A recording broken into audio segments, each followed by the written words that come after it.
Vi har i dag en besøgende her, som vi kender godt i Grønland. Det er Claus Bollmann. Claus, du har været ansat i Grønland i mange år. Ja, det blev vel til en 29 år, hvor jeg de 9 år i Godtog første gang i 1951, hvor der var 1400 mennesker. Nu skal jeg ikke henfalde til nostalgi, men det har jo været noget af et chok, selvom jeg har været her for 4 år siden og se, hvad en by som Nuuk har udviklet sig til. Du sagde chok. I hvilken retning? Ja, nu elsker vi jo at leve ud i Malenelandet der, hvor der var fred og ro, ikke? Og i dag ligger der en stor by og asfalterede veje, og bilerne suser rundt om ørerne på en.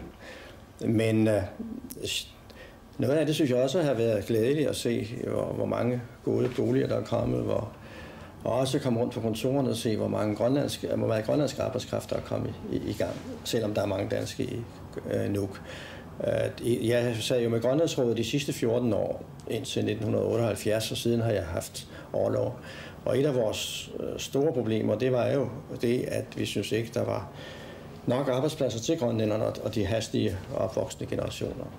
Jeg har også været i Qaqortoq og set der, hvordan der sidder dygtige folk på kontorerne efterhånden mange steder. Men lad os lige blive ved med det der nostalgi en lille smule. Angår vi hinanden, synes du, at vi omgås hinanden anderledes, end vi gjorde for, lad os sige, 30 år siden? Det vil jeg nødig udtale mig om, efter at have været her i 5 dage, selvom jeg har jo altså som sagt sådan fulgt meget godt med. Når jeg møder mine grønlandske venner, så siger de, det er jo ikke som i gamle dage. Ikke? Vi ser ikke, at byen er blevet for stor og sådan noget. Og det synes jeg også lyder meget rimeligt. Det er noget af det, vi var glade for dengang. Det var jo det mere tætte sammenhold. Og jeg undrer mig selv i dag over, at jeg som københavner kender flere mennesker, når jeg går rundt i Nuuk. Nu er København en stor by, men der savner man i og for sig det der, at man møder folk på gaden og får sig et snak. Det sker meget sjældent. Men Claus, du arbejder med noget helt andet nu, men det har også noget med mennesker at gøre. Ja, jeg er generalsekretær i Mellemfolkeligt Samvirke. Det var, mens jeg sad i Grønlandsministeriet, sådan min hobby. Jeg var med i deres repræsentantskab og et par år i styrelsen. Men så i 1978, der kom jeg tilfældigvis til at træffe formanden, så spurgte han, om jeg ikke ville have det job der. Og først sagde jeg, at det var der ikke tale om. Jeg havde jo et spændende job i ministeriet som chef for Grønlandsrådets sekretariat. På den anden side, så kom jeg i tanke om, at i 79. Det var året efter, skulle der være hjemmestyre, og så skulle Grønlandsrådet nedlægges, og så blev det spændende politiske arbejde slut. Så ville jeg få noget andet, hvad jeg ikke vidste. Og så tænkte jeg, nu har du arbejdet med det samme i 28 år, så hvorfor ikke prøve noget? Og så gik jeg på orlov, og det har været i 10 år nu, og det er vist ved at være et særsyn i den danske statsadministration. Det skyldes jo, at man nedtrapper Grønlandsministeriet, og derfor har man været mere positivt. Og de gange, hvor vi har forhandlet, og det har trukket lidt ud, så har jeg sagt, jamen okay, hvis I er betænkelige, så kommer jeg tilbage. Og så siger de, gå færdig bevaret, så skal vi gøre hvad dig, og så får jeg 2 år til. Så det har været mit stærke våben der. Men nu er det slut. Min orlov udløber til november, og så har så søger jeg min afsked. Men altså, vi har jo heldigvis der, som i Mellemfolkeligt Samvirke, en del aktiviteter i Grønland. Specielt har vi i de sidste 10 år, og det var en udløber af mit arbejde sammen med folk i Sydgrønland, og ikke mindst forholdskonsulent Karede, har folk op og hjælpe forholdene med at bygge stalde. Men det er nu kun en lille ting, en lille aktivitet, fordi vores største program, det er det danske frivillige program, som vi varetager for Danida, hvor vi har 400 frivillige ude i 7 lande i Afrika og i Nepal og i Nicaragua.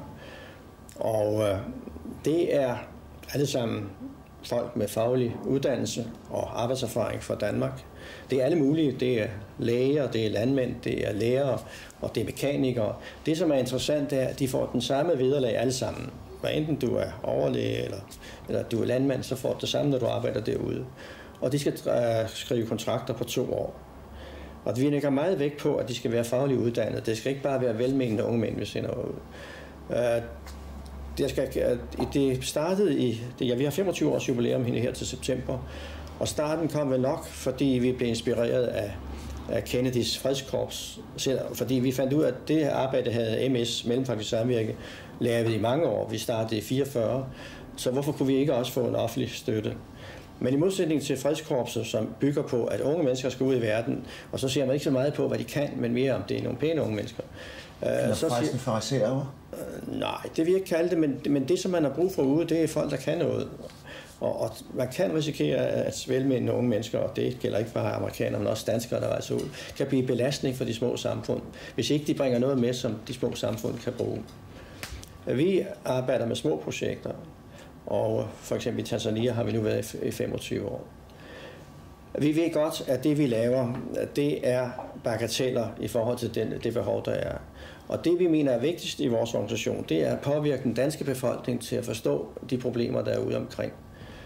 Og det vi mener i særlig grad er et problem, det er ikke så meget, at man skal yde bistand, det skal man også, men man skulle give disse lande nogle mere rimelige priser for deres varer. De fleste af disse lande er meget afhængige af enkelte eksportvarer, råstoffer. Det ligner også noget i Grønlands situation, ikke, hvor det er fiskeprodukterne, der i så høj grad er det, der skal bære økonomien. Og der har været en tendens til, at de tredje verdens lande, de får mindre og mindre for deres råvarer, mens de rige industrilande her under Danmark eksporterer deres varer til stadig højere priser. Og det kalder vi har en kampagne i gang for eksempel nu, der hedder Samhandlen eller Mishandlen, hvor vi påviser, at vi burde give mere for varerne, vi køber i tredje lande. Det vil betyde meget mere for deres økonomi, end de mange milliarder, vi giver i bistand. Så vi er altså både aktive ude i marken, men vi er især et forlag, der udsender bøger og tidsskrifter omkring disse her problemer. Nogle af vores bøger er i øvrigt blevet oversat til grønlandsk, og også et par af vores tidsskrifter. Jeg ved godt, måske at interessen ikke for øjeblikket er så stor her i Grønland, men han har nok af sine egne problemer. Og jeg tror også, at der, hvor den grønlandske internationale interesse kommer, det er omkring Nordkalotten, det er ICC og de folk, de minoriteter, den fjerde verden, som slås for deres rettigheder på mange kanter. Men kan man ikke sige, at vi faktisk savner noget, fordi vi er så ensrettet, at vi ikke er interesseret i den resterende verden? Jo, det kunne da godt være, at man havde brug for en organisation, der lignede Mellemfolkeligt Samvirke heroppe. Jeg tror ikke, at vi skal lave filialer heroppe. Jeg synes, det stemmer ikke overens med den udvikling, der er, hvor man får hjemmestyre. Men jeg ved på et andet front, og det er den internationale ungdomsudveksling, som vi også har. Der kniber det nu. Vi savner heroppe kontakter. Vi havde troet, at samfundstjenesten kunne blive vores kontakt. Men jeg hører nu på vores tur, der er udsigter til, at den må nedlægges. Og så var det måske en idé, at man heroppe byggede et eller andet op, som kunne stå for en udveksling. Jeg tænker ikke alene på at få danskere herop og arbejde. Vi har haft arbejdslejre heroppe i 20 år nu.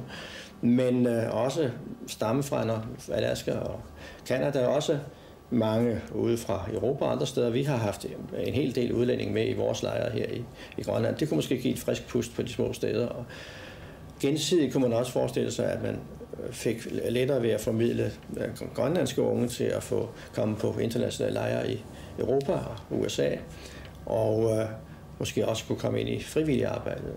Vi har haft et par grønlandske frivillige. Jeg snakkede med en af dem, fordi mine erfaringer fra Afrika, jeg har efter jeg forlod Grønlandstjenesten, været 11 gange i Afrika. Vi er i 7 lande dernede. Og det var i og for sig, at jeg mødte de samme problemer. Selvfølgelig er der ikke løver heroppe og ikke isbjørne dernede. Det er ikke det, der er det afgørende. For menneskene kæmper med mange af de samme problemer dernede. Og der spurgte jeg den grønlandske frivillige, der var kommet hjem, hvad synes du om at være dernede? Hvordan følte du det? Jeg følte mig egentlig ganske meget hjemme dernede i den by, jeg boede, fordi det havde også noget at gøre med det tætte samfund, med vægten på familielivet og det, som i hvert fald kendetegnede det gamle Grønland. Også det, at afrikanerne holder meget musik, de kan godt lide at feste der. Altså jeg følte meget en stemning mange steder, hvor jeg kom, som mindede mig om det. De er også gæstfri, det er mange af disse positive sider, som vi altid påviser ved det grønlandske samfund. Claus Bornholm, hvis vi nu skulle forklare noget om, hvad Mellemfolkeligt Samvirke står for, hvad skulle vi så gøre her? Ja, det står jo først og fremmest på at skabe kontakt og forståelse mellem nationer og folkeslag, mellem folk af forskellige farver og racer. Men vi har produceret en lille video, som præsenterer os, og den har jeg med her. Jeg ved ikke, muligvis kunne I jo vise lidt af den, hvis der bliver tid til det, fordi den prøver sådan på en lidt mere fiks måde at fortælle, hvad vi laver på de forskellige områder. Og det er altså bistandsarbejde, det er oplysningsarbejde, og det er international udveksling. Til allersidst, Claus, hvad bringer det her op til Grønland? Ja, det er en frirejse, jeg har fået fra Grønlands administrationen, hedder det vist nu, Men den bygger altså på et ønske om at få frisket vores kontakter op fra Mellemfolkeligt Samvirke. Jeg har været i forholderdistrikterne og har fået bekræftet, at man meget gerne ser samarbejdet fortsat der. Jeg har været rundt og snakket med oplysningsfolk heroppe, og jeg har snakket med bygdedirektoratet, fordi vi har nogle planer sammen med dem. Det hele svæver altså lidt nu, fordi vi er i en underlig situation med vores samfundstjenesten er under debat. Det skal op i Landstinget nu her i efteråret. Men vi håber, der kommer noget ud af det, således at man heroppe får etableret et eller andet form. Måske netop, som jeg sagde, en privat organisation, der kunne stå som kontakt, både over for Mellemfolkeligt Samvirke, men også måske over for andre organisationer, både i Danmark og i udlandet, og skabe den udveksling, som også har værdi for et land, der er i udvikling her. Så lad os da se filmen her til sidst. Tak skal du have.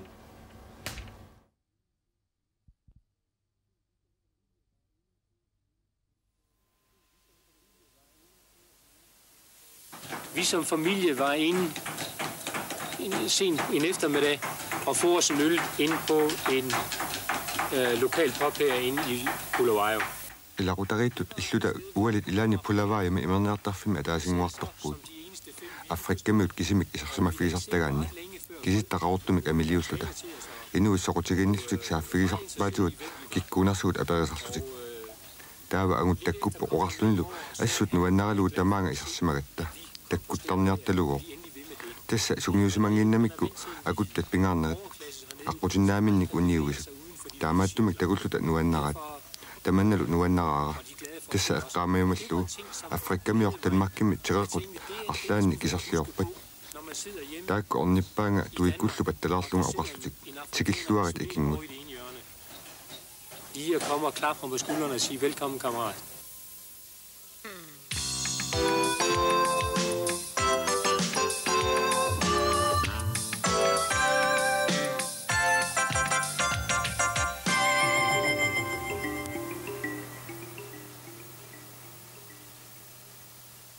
Mellemfolkeligt Samvirke ukiuttamaasa danski tuusintillit nunanut foonut tamanitunut suliartortilluillu ilinniariartortittarpai 400 maani peqataallutik katersuuttarput sullivittut tammaartarfiit tamanut angalarusuttunut neqerutaasarput inuaqatiinit tikitani iluaqutaasimik sulerusuttunut sullivittut tammaarfiit inuaqatiinut kultuurikkut politikkikkullu assiingittunut nalimmassaafiupput. Semaines, en particulier restaurer un petit peu le monument qui se trouve ici. Maani 340 uut inuusuttut 15 nayaqarpuut sulillutalu tunanillu arlalinneersuulluta ilaatuut qeqertab avannaatunga isamannaarsarparput tassa assaalluta nunami ukiakkut anerersuartillu qayannaaneriqqullugu taavalu iluarsaatassanik salilluta taaku den danske fredningsstørrelsemit suliaratinneqarput. It's very good if I go anyway to another country. Nulamut allamukарсимагаллуурuma source intrail atorlugu taava inuit allat maanisut naapinnissaannut periarfissarsimassangikkaluarpuga maani najuqarfitsinni suliugut oqaluqatiginnissamut piffissaqarluarluta immitsillut ilisarilerniarluta suurunami aamma nuunnaasaqatigilluta sumaqarpugalu assiingippallangitsugut aamma kangiani kitaanu. Sådan noget som arbejdslejr er en af de meget mere konkrete måder at arbejde fredspolitisk på. Altså det, i stedet for at lave 27 demonstrationer foran russiske ambassader og alle mulige steder i verden, så er det 10 gange bedre at lave noget praktisk, konkret arbejde og få snakket med nogle folk fra andre lande. Jeg mener helt bestemt, at det er meget mere værdifuldt. Så jeg tror også i det hele taget med hensyn til at tage på arbejdslejr, at det er også en mulighed for en selv at præsentere sig for nogle mennesker, som man aldrig har set før. Det vil sige, man kan også få nogle oplevelser af, hvordan man egentlig fremlægger sig selv over for nogen, man ikke kender. Måske på en lidt anden måde, man normalt vil blive betragtet af sine venner herhjemme. Det er også for mange mennesker det er en ret vigtig ting og en ret spændende del af det. At prøve at følge sig selv i den oplevelse der. Og præsentere sig for andre. Det sociale aspekt i det, altså det er også en social oplevelse på linje med at tage på ølejr og sådan noget. Det ligger ligesom ved siden af. Oven i det her er der så bare, at det er udenlandske deltagere. Det vil sige, at man får også nogle andre perspektiver i det, end at tage på ølejr med herre fru Jensen.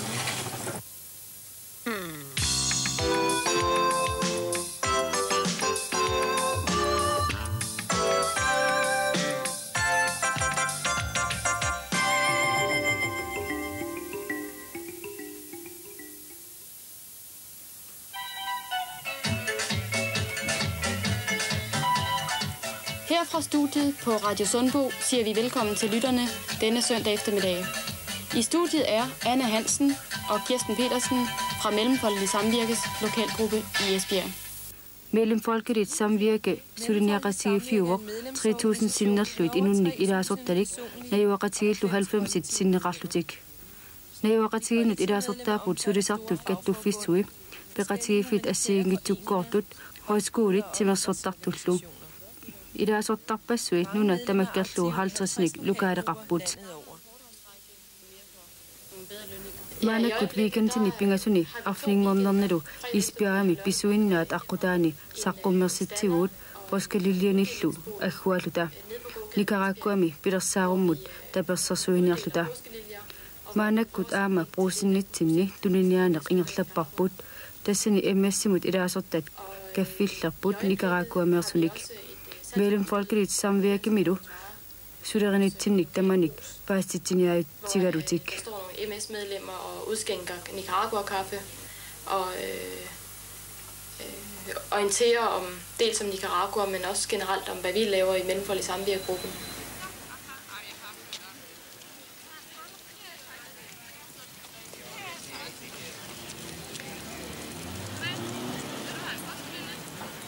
Isumaqarpunga pingaawutaqartoq iluangittuusorisanik аллангуутитинниарлүни мисигуссеқарниссақ кисалут нунани инериарторта ниисимагаани инуит танмаркимиитут паасинниарниссаат писариақартарлүни илааниккумми нутаарсиассатсигут TV куллу саққуммиунеқартартут тассанааллууннерит аллаллу қанеқ илиорниссақ паатуунганарсисармат намминермуллу пингаарутеқарсураара куккусорисат аақинниарниссаанут иманна исигиннаагиннарани эқунгассутит аннертусиартуиннарпут нунат писуут писуунгералуттуиннарлутик пиитуллу пиитунгералуттуиннарлутик. I stedet for at man bare bliver ved og se at den globale skævhed bliver værre og værre og de rige lande bliver rigere og de fattige lande bliver fattigere.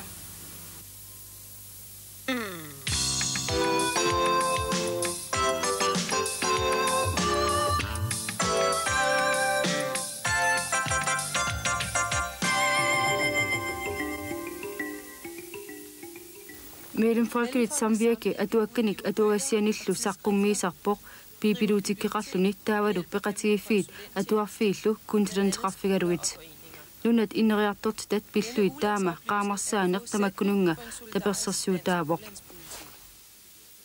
qaamarsaanarmut immikkoortoqarfiup suliai tassaaput naqisittiuiteqaratta atuakkanik ukiumut qulinit 15 saqqummiisartumi marlunnik atuagassiateqarpuut atuagasiatigullu attaviqarfik atuarfinut qulliunerusunut saaffikinninnerusoq ukiumut arfinerpingasoriarluni saqqummersartoq taulu atuagassiaq uikik ukiumut sisamariartartoq meeqqat atuarfinut annernut samminerusoq taavalu konsulintimik isumaginnittoqarpuut awataanit saaffikinittarfimmik taassuma tatimminnissat eqquiniarnerat allallu kiisalu inuit allat nunap ilaani sulleriniarneranik ikiortarluit bibliotekerarpuut atuakkanik pingaartumik nunat ineriartortitat pilluut atorniarfigusunik ilaat toqqaannartumik ilaalli illuqarfini bibliotekkit aqqutigalugut atorniarfigusarlutik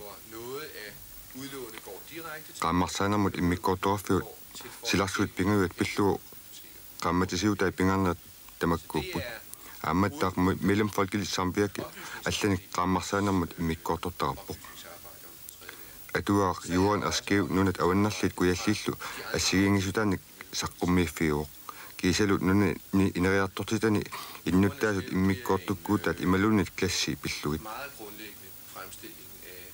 sammineqartut nunarsuarmut pingaarutilittut isigisakka traiut qinarsimavakka kisiani soorunami ineriartornermi ajornortorsiutaasimalut sammineqartunut ikkutinarneqarsinnaangillat pingaarneralli аттуаниарсимагут тасса нунап инериарторситап тунисассиарниккут канеқ катитигааsimаннеранит аваннаата куитааталу канеқ ниуэқатигиннеранни аллуатунгаа соорлу оқаатигинеқарсинаасоқ ав тангиситигут аёрнэрторсуутеқарнеқ саккуссаларсорниккут аёрнэрторсиутит писууллу силарсуут пингаюанут таписутигисартагат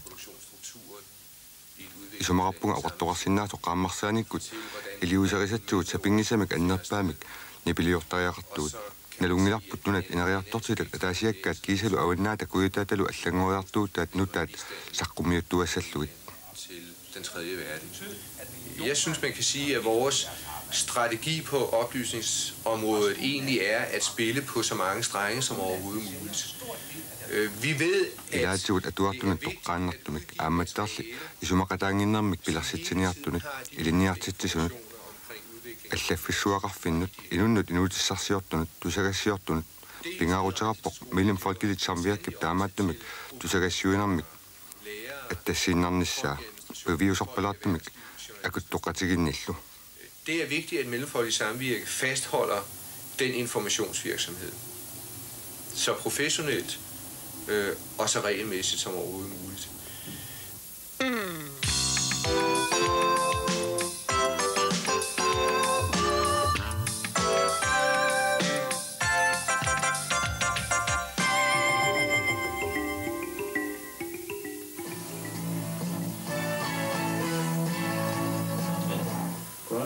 TV-avisen tirsdag den 15. september.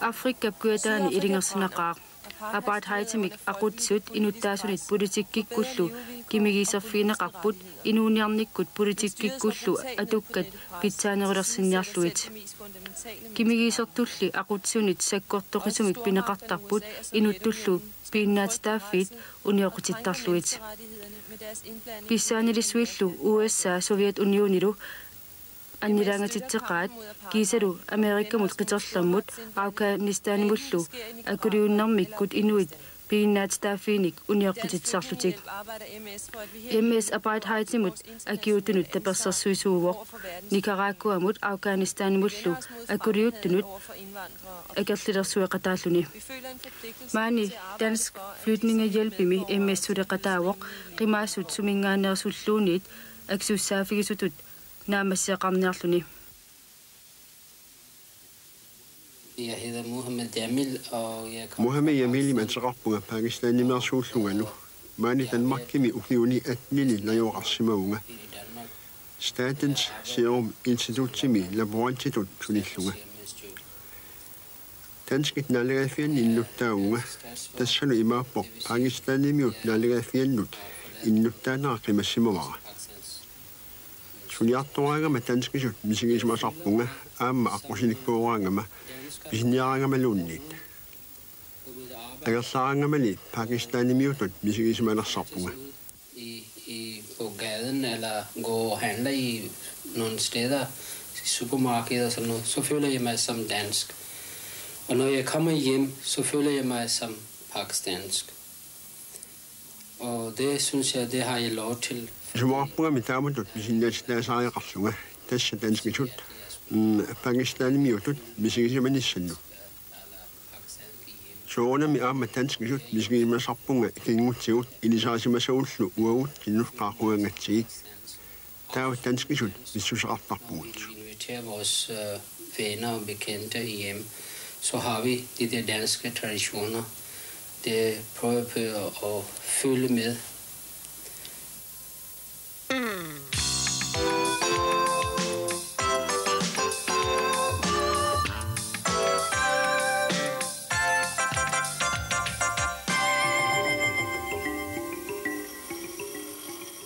I Luarsøsar fik Nørrebro med glasvejmeter 1983 med Mellemfolkeligt Samvirkemit København Kommune ja Sudeqatigalu Petersinneqarpoq. Tässä inuusuttu sulifiqanngitsut nuannerisaaniq sulifiqartinniarluit aamadu sulifiqarfinnut sunguisartinniarluit ilaatiullus sakkuutit Afrikami atorfisseqartinneqaqisut nassiukkumalluit. Vi annoncerer i lokalbladet, sætter plakater op rundt omkring, så er der en lille mester, der måske hører om os. Har set os i fjernsynet, vi har været i Kanal 2 en gang også. Så gider han ikke at smide sit lort ud der, så tænker han, så ringer han til os, så kommer vi selv og henter det, ikke? Så tager vi det herop og sorterer det, ligger det på lager. Og så får vi så en ønskeseddel for en ulandsfrivillig, for eksempel i Afrika, som mangler noget værktøj. Prøver vi at finde det frem, se om vi har det. Går vi i gang. Noget, der er rusten, der ryger ned i vores syrebad. Ligger der et par dage, alt efter hvor rusten der er. Så man derop sliver det. Så til sidst så maler vi det med rustbeskytter og lakerer det, så der ikke går orm i træet og sådan noget. Det havner nede hos en ulandsfrivillig i Afrika et sted. Der er et projekt i gang, måske, hvor de står og skal lave spændende og sådan noget. Der bruger de nogle hammer og sådan noget. Eller der er også tekniske skoler dernede, hvor de er i gang med at lære folk op. Der mangler de også værktøj. Jeg synes, det er en god idé, at man prøver på at starte en produktion op dernede, så de kan blive selvproducerende. De er blevet udnyttet i meget lang tid af også hvide mennesker, der er lagt vægt på en produktionsdel, for eksempel kaffe eller hvad det nu er. Så man har udlandet og lært dem kun at dyrke sukker eller te, så de har sådan set ikke noget andet.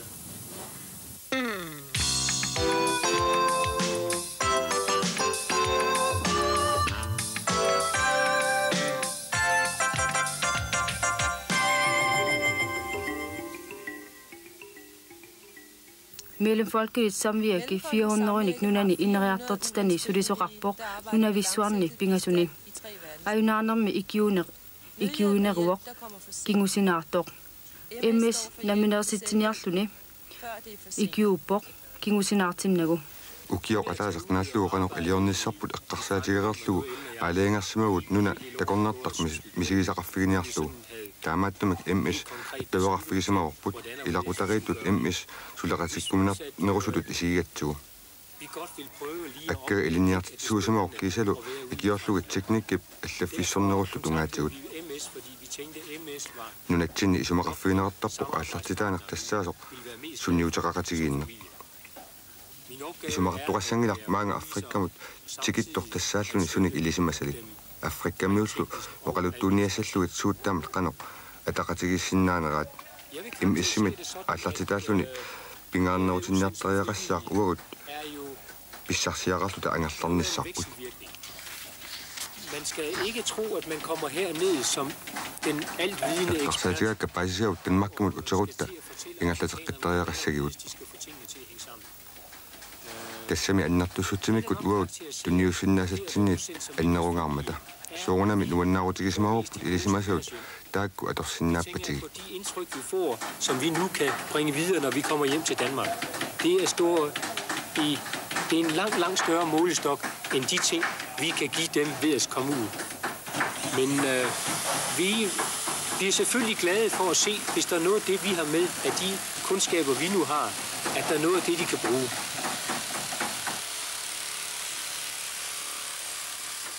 Sulaqatigut eqqaamiullu arlalissugut uagutsinni pulartittarsimagut uagullu Zimbabwemi angalagaangatta isarfigisarpugut tamatumuna innuttaasut attueqarfigilluarpugut tamannalu nuannaaruutigaarput ajornartarsuutinik taaneqarsinnaasunik naapitaqartarsimangilagut sapingisatsinniimmi pissutinik mianersortumik paasiniaqqiссаартэрниарпуут сорлу сиусиннуусуккут ааллартитаасамасу поқарфигисмагаанга ингольфиа сиуннарсорумагуккит африккамукассагуут тассаниниини писсутит паасиниаққиссариарлуут малиттареққорлуиллу исумақарпунгалу сиуннарсут таманна писимасара таманат питсаанерпаасоқ